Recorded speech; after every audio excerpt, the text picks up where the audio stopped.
She just is running good. Hey everybody, welcome back. This has been a fun series to make. I have a lot of positive comments about it. I really appreciate that, so thank you.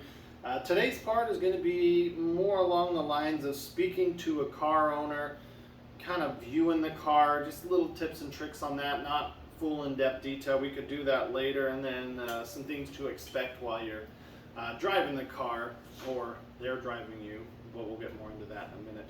First thing I want to say that you should do, be respectful and be thankful. Be grateful for their time. You may have only messaged on one or two cars, so to you, you're like, why is this guy so snappy? Maybe he's had about 400 is it availables and trying to sift through those to find actual buyers. Wasted 30, 40 minutes messaging back and forth with somebody who just all of a sudden stopped messaging back. So you got to be conscious that they are going through things as well, and it's frustrating. I absolutely don't like selling cars. Just for that reason. You have so many stupid people that spend so much of your time and then they just don't write back, or they don't ever follow through, or they're just window shopping, which that's why you put up pictures in the description for the window shoppers, but they've taken it to the next level. So the other things you could run into is maybe they weren't planning on selling. Maybe you saw it at a car show and you start talking to them, they might, so they may not be fully ready to sell yet, but they be respectful, be thankful. They may be the first one to call you and say, hey man, I got thinking about it. You seem like a cool guy. You really like the car. I would do this on it. So I mean, it could be in person. Your first interaction could be on the phone. That's how I prefer mine to be, or in person. Generally mine are generally messages or texts because they're listed on Marketplace or something, or in a Facebook group, and then you message, and from there I usually try and progress to a phone call so they know I'm serious. Some people just do not like being on the phone. It's okay. The phone is a lost art anymore, and it happens. So one thing I would recommend, be ready to pounce, kind of be a little bit aggressive. If it's something you really want, if you're just window shopping, don't. But if it's, let's say this is the car I'm really looking for right here, I'm going to be a little more aggressive. I'm going to be like, hey man, when can I come see that? I could come tonight. I could come in a couple hours. Looks like you're a few hours away from me, correct? Yeah, I could be there in a couple hours if that works for you. What's the earliest availability for you? Be ready. Show some ambition that you want to come see it. You're excited. If you have financing or money, be like, yeah, I want to come see it. If I like it, I can get you the cash pretty quick. Just run by the bank, even if it's in the car. We've already talked about that in the last one. Don't sit or you could miss out. I've done this quite a bit, and I miss out, which happens. Because that leads me into my next point here. Something else always comes up. It may not be exactly what the one before was. It may have some things you like a little better, some things you don't like as much. Something else will always come up. It always does, it always has, it always will. They didn't make just one of these cars. Now when you get up into maybe the hundreds, 200s, you might have a one-of-one type of car. Probably not built that way from the factory, but maybe the way it was restored could be like a one-of-one with some one-of-one touches. No one else is going to have something quite like this. Eventually, almost everything gets cloned. But just know that you miss out on one, you learn a few things from it, you'll be a little more willing and able to jump on the next one. I'm still looking for a Chevelle. It's been months. I just haven't been able to find the one. I found a couple I really like. They're not selling, so I'm like, I'll just let them sit. And they go. So obviously that's probably not the car for me. So when you're actually out there looking at the car, be looking for things like tires, the battery, leaks, things not working, something that you can use to bargain down the price. Like, hey man, I think your car is awesome. Let's just use this car for example. I think your car is awesome. And this one has good tires, but let's pretend it doesn't. I think your car's awesome, but I'm going to need 4 new tires on this thing before I feel safe driving it. I know you're asking 30, and let's say I wanted to get the car for 29. Would you do 28.5? Ooh, yeah, I don't know if I could do that. What about 29.5? Hey man, let's meet in the middle. There's a lot of that. Let's meet in the middles that happens, or a couple $100 is all they'll come down. Now, one thing to do when you're walking around the car, ask them if they have any parts that go with the car. Always cool if like they took off the stock manifolds and things, the stock carburetor. See if they got it come with it. Always better to have more parts than not enough. So usually room to bargain, especially if you can find reasons to bargain down on the price. One thing you want to do when you come up, you pop the hood, fill the radiator, see if it's warm. Some people will, I know people are dishonest, but some people will start the car because it's maybe cold-blooded, doesn't like to idle, doesn't like to run, unless it's been ran within the last hour or two. And they can kind of pull some fast ones over on you. Or maybe they just barely move that car there because it leaks a shit ton of oil, and where it was parked is just a flooded oil mess, and they just, with every gallon of gas, put in a quart of oil, you know, sort of thing. So make sure you do some digging around. This car's pretty good. It does leak. Old cars do leak. A little bit of leak, not going to kill you.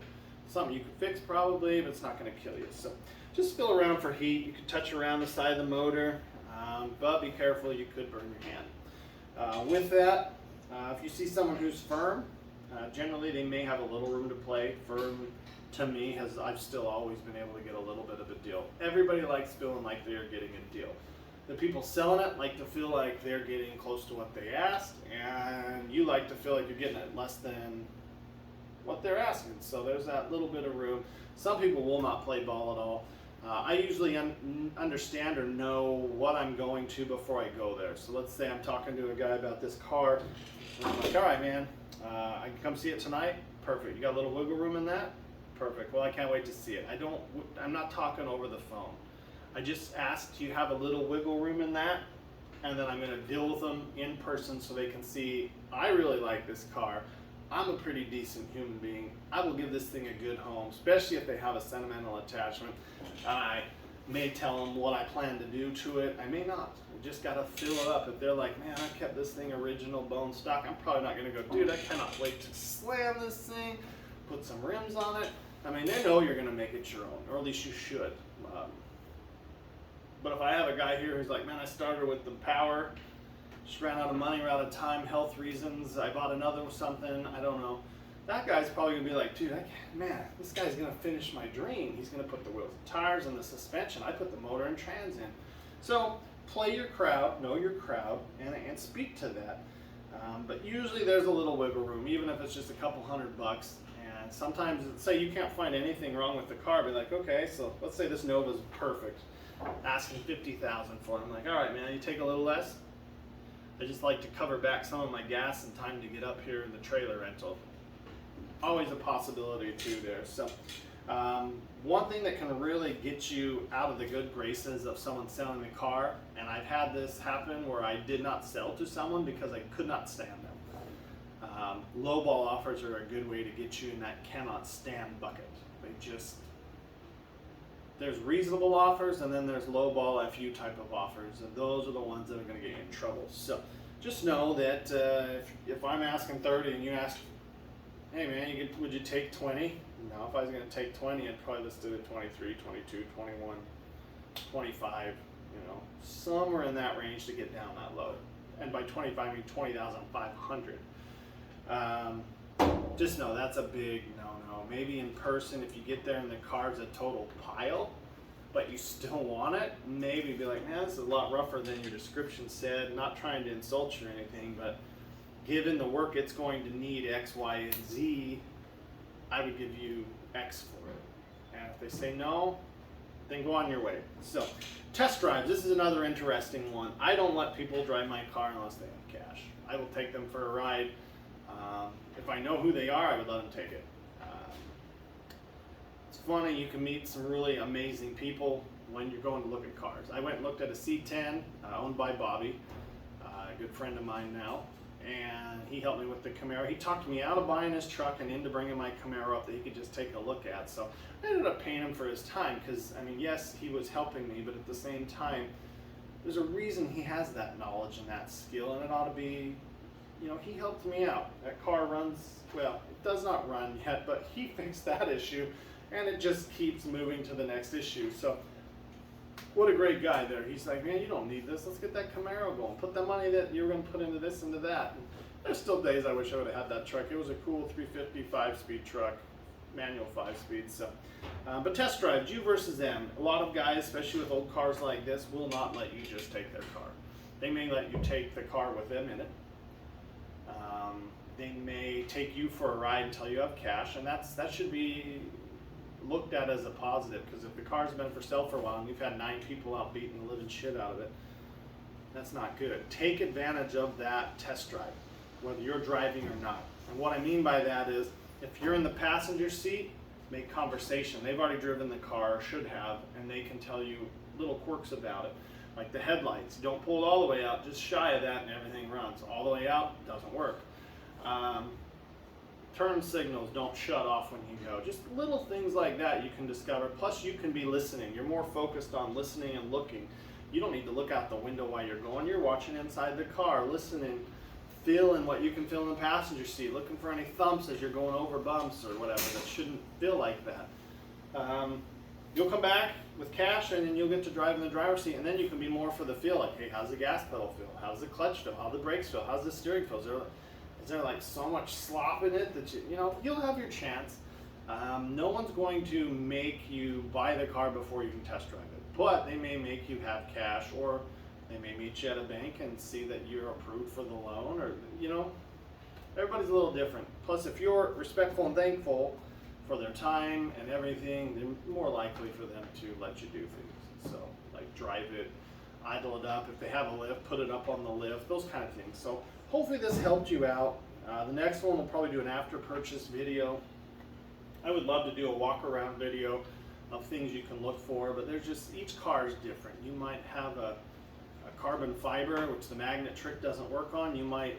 Somebody might not want you putting a magnet on their car. That to me is a sign of nice. If you had a magnet wrapped in a microfiber or whatever, I'd probably let you do it on the car.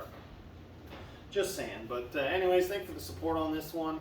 It's a fun video as always to make, maybe not to watch, but it seems like the views are okay on these. They're not as good as the Frosty of old, but nothing really is. So with that, thanks for watching. You can hit subscribe and like, and we'll see you on the next one.